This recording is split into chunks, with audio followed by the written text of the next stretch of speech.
Well, I think the first advice will be to read the journal. One thing you can get if you read the journal, what are the other relevant papers, and also style, writing style. How do other authors tell their story in the journal you are targeting?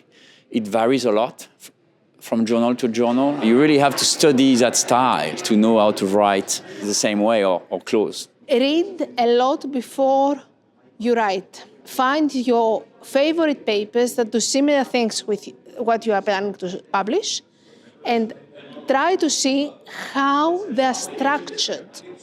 Look at the structure of the papers and try to see which structure fits better your argument.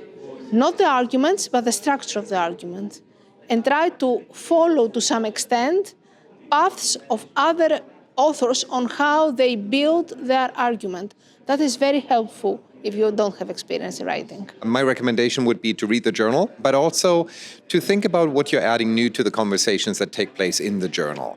Think about how you go from describing the phenomenon you're investigating to analyzing it, and then to having a prescriptive backend to tell our readers how they should be doing or could be doing things differently.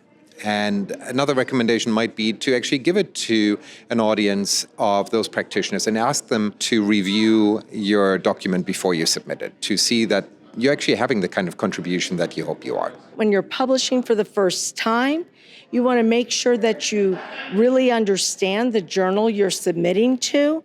When you're looking for where's the best fit, look at organically what fits best. So look at, as you're doing your literature review, as you're building your paper, where are they coming from? What's the journals that you're citing?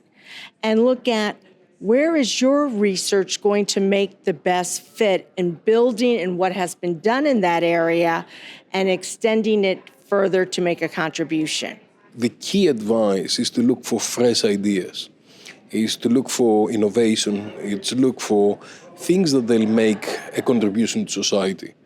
There are other journals that they are publishing things that are based on methodology or theory, would like to have an impact to society and into this particular area. So normally I would say to people, look into innovation, look into new things that will change the way that we operate on a global basis. And that will be a good advice.